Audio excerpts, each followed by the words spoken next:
금요일에 따끈따끈한 법정 신장기업 유하경 변호사, 장현미 변호사 두 분 안녕하세요. 네, 네, 안녕하세요. 네네. 자, 오늘 주제는 법무부 인사검증단인가요? 인사검증단. 인사정보관리단. 인사정보관리단입니까? 네. 일부러 검증이라 말 안 썼구나. 그런 우리는 것 정보만 관리한다. 마지막 인사는 대통령실에서 하는 거다. 네. 좀 착해 보이는 좀 중립적으로 보이는. 중립적으로. 분명히 인사검증단이라고 최초에 들었던 것 같은데 인사정보관리단. 군대에서도 뭐 관리한다 이렇게 표현하거든요. 네, 불러서 네. 혼내고 막 그러죠. 네, 그렇죠. 징계도 주고. 예, 관심사병 관리. 예. 관심사병 관리라고 합니다. 야 관리 좀 해라 이렇게 하잖아요. 네, 그렇죠. 자, 이거 저도 처음에 법무부에서 인사검증 한다고 해서 개인정보 관리를 어떻게 하지? 이거 네. 법령의 위임이나 내지는 새로운 법령의 뒷받침 없이 인사혁신처에서 하던 개인정보 관리 이거 안 될 텐데, 정보 수집이나 이런 거 안 될 텐데 했더니 이제 만들었어요. 네. 이틀 입법 예고하시고 시행령으로. 근데 그러고 나서 두 번째 들었던 의문은 정부조직법 개정 없이 이거 할 수 있는 거야?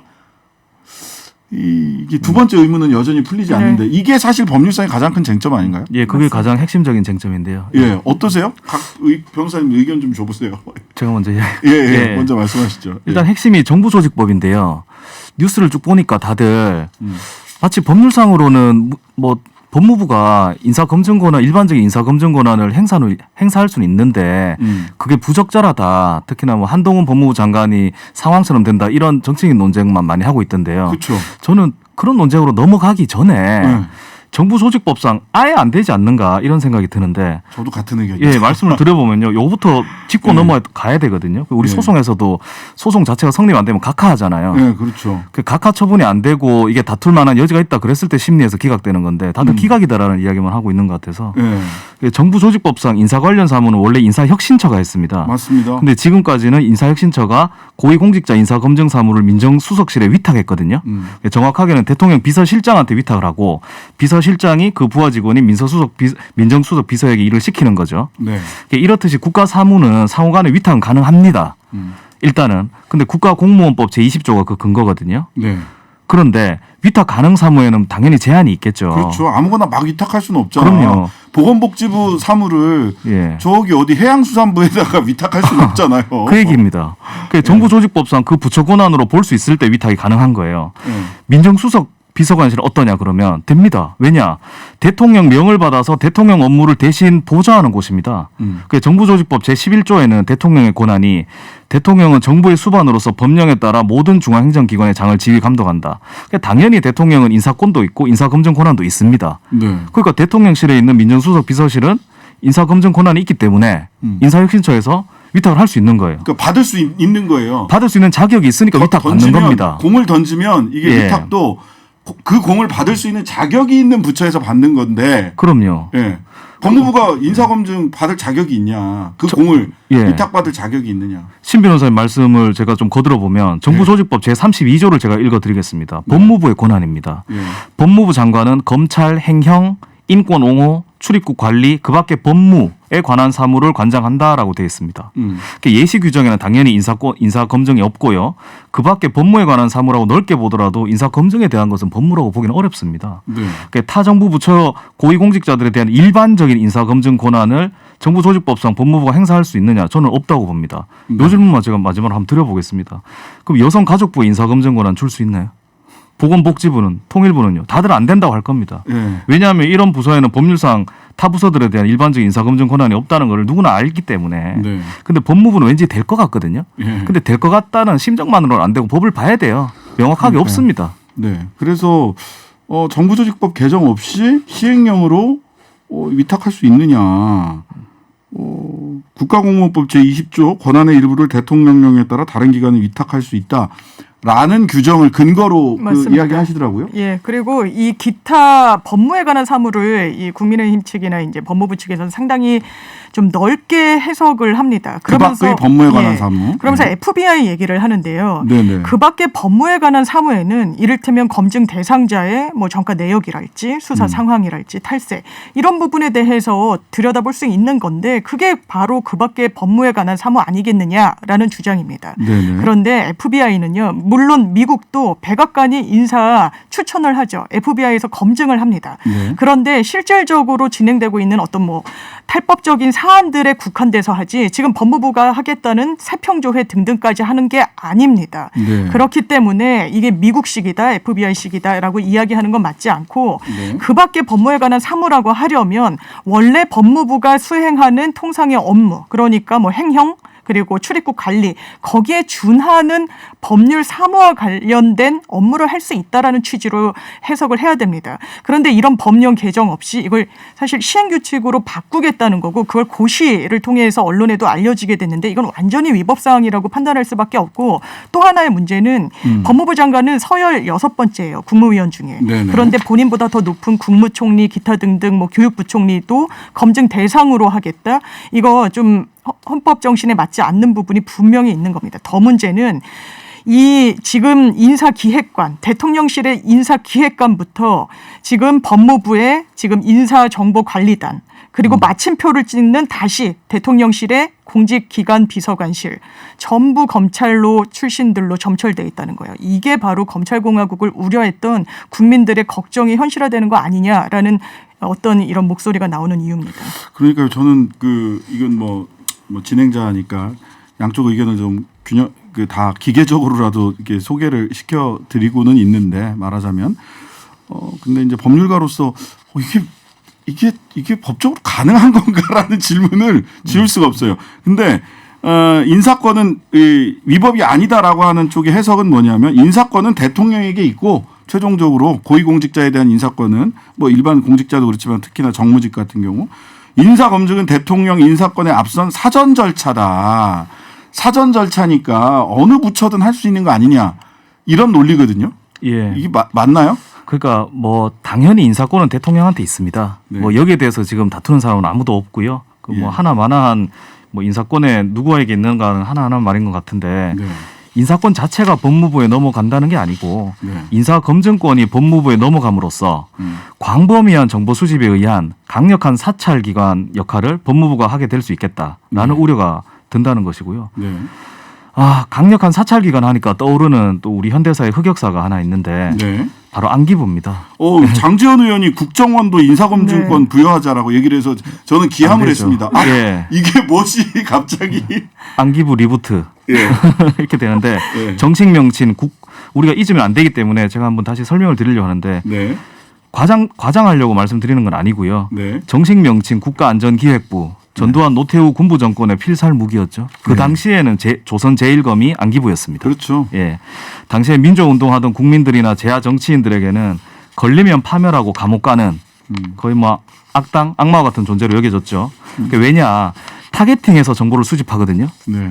그리고 정권 목적에 맞게 정보를 재구성하고 조합을 해서 개인의 재산이나 권력이나 일자리를 다 뺏고 앞길을 막고 가정을 파괴하고 삶을 망가뜨리는 일들을 안기부가 했습니다. 네. 제가 법무부 산하 인사정보관리단 이번에 출범하려고 예정되어 있는 이 부서가 안기부와 똑같이 될 거라고 말하는 건 아닙니다. 절대. 네. 우리 민주주의가 절대 후퇴하지는 않습니다. 네. 그러나 우리는 위기를 늘 느껴야 민주주의를 지킬 수가 있기 때문에 말씀을 드리는 건데 정도의 차이가 있을 뿐이지 양상 자체는 안기부 운영 방식과 안기부 조직 구성과 비슷한 거 아니냐라는 기시감이 들기 때문에 예. 오늘 약간 목소리 높여서 제가 말씀을 좀 드려봅니다. 그러시네요. 예. 장지원 의원이 국가정보원에도 인사검증을 부여하자. 네.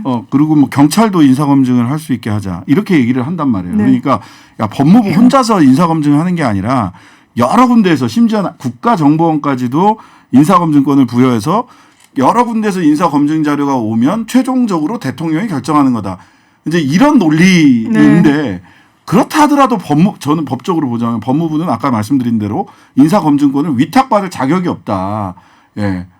위탁받을 자격이 없다. 법적 자격. 그다음에 국가정보원은 사실은 국내 파트가 아예 없지 정보 않아요. 수집이 금지돼 있습니다. 금지돼 있어요. 법으로 아예 안 되도록 돼 있습니다. 예. 그리고 이것도 국가정보원법 바꿔야 돼요. 국내 정보 수집 가능하도록 바꾸지 않고서는 국내 정보 파트가 없어요. 심지어는 이런 일도 있었습니다. 제가 이제 사모펀드 사건으로 해외에서 이걸 조사를 해야 되는데 국정원에서 해외 파트에서 이렇게 조사를 하다가 갑자기 한국인이 나오면 그쪽에서 조사가 중단되더라고요. 그렇지. 예. 직접 할 수 없어요. 예. 그만큼 조심하고 있거든요. 맞아요. 국정원도 예. 요즘은. 예. 근데 인사검증권을 부여한다고 완전히 하니까. 과거 회계로 돌아간다는 좀 인식을 지울 수가 없고 물론 장제원 의원도 뭐 국민들께서 허락하신다면 뭐 이런 단서를 달긴 했는데 일단 국가정보원의 사찰의 역사가 있고 이 부분이 막 민간 기업 그리고 뭐 공공기관들을 막 출입하면서 정보를 모으고 이런 게 또 민간인 사찰로까지 이어졌던 이런 과거의 역사가 얼마 지나지가 않습니다. 그런데 인사 검증을 빌미로 뭔가 또 이 큰 범죄에서는 사찰로 인식될 수 있는 행위를 사실상 허용하자 그 물꼬를 트는 발언이라고 해석될 수 있는 여지가 있고 사실 민정수석실 윤석열 정부에서 왜 없앤다 그랬습니까? 대통령한테 집중되는 이런 권한 이런 네. 부분들 다 축소하고 기능을 분배하고 효율적으로 운영하기 위해서라고 했어요. 그런데 경찰, 국정원, 법무부 산하의 이런 기관들을 총동원해서 인사 검증을 해서 정보를 최종적으로 귀결처를 대통령실로 가져간다. 본인들이 처음에 이야기했던 어떤 기능 분산 이런 것과 역행한다고 보여지고 민정수석실 없을 때도 뭐라 그랬습니까? 이 검찰총장이 바로 대통령으로 직행하는 부분과 관련한 우려의 목소리가 나오니까 민정수석실 없애겠다고 한 거예요. 그런데 더 큰 권한과 기능이 사실상 검찰이 장악하게 된 법무부 밑으로 가게 된다. 이거 국민들이 어떻게 생각할지 좀 의문입니다. 자, 이런 의문을 제기하자 한동훈 법무부 장관이 야, 난 중간 보고 받지 않겠다. 최종 보고는 받겠다는 거죠. 받을 수밖에 없어요. 또 사실 법무부 산하에 있기 때문에 중간 보고 받지 않겠다. 그다음에 또 무슨 얘기를 했냐면 건물을 다른 곳에 사무실을 다른 곳에 두겠다. 라는 이야기를 했어요. 예. 일단 우리는 처음에 이 법적으로 법무부가 인사 검증을 네. 할 수 없다. 정부조직법 개정하기 전에는 라는 말씀을 드렸고 자, 그럼 이 선을 넘었다고 칩시다. 개정됐다고 쳐도 법무부 장관이 그러면 본인에게 인사 권한이 집중되는 것을 막기 위해서 독립성을 유지하기 위해서 중간 보고 받지 네. 않겠다. 그다음에 건물을 사무실을 다른 데 두겠다. 이게 대책이 되나요? 아니, 저는 그럴 거면 왜 법무부 산하에 두겠다는 건지 모르겠습니다. 인사혁신처에 두면 됩니다. 예, 그렇죠. 그래서 저는 두 가지 의문이 들던데요. 예. 한 가지는 그럼 법무부 차관 보고는 어떻게 해요? 그러니까 어떻게 할 거예요? 법무부 차관한테 당연히 보고하도록 돼 있어요. 네. 그럼 법무부 차관은 그냥 아무 입 다물고 있을까요? 장관한테 또 보고를 해야지. 하죠.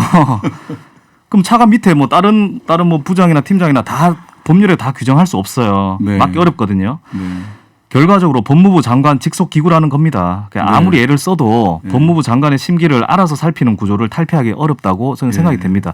이거는 한동훈 법무부 장관이기 때문에 말씀드린 게 전혀 아니고요. 예. 구조적으로 민주당 정권이어도 마찬가지입니다. 맞습니다. 어느 정권이어도 이런 식으로 조직 구성을 하면 안 됩니다. 이게 안기부와 똑같아진다는 게 아니고 방향 자체가 비슷하기 때문에 국민들이 우려를 표하는 것입니다. 이 권한의 분산이 아니고 예.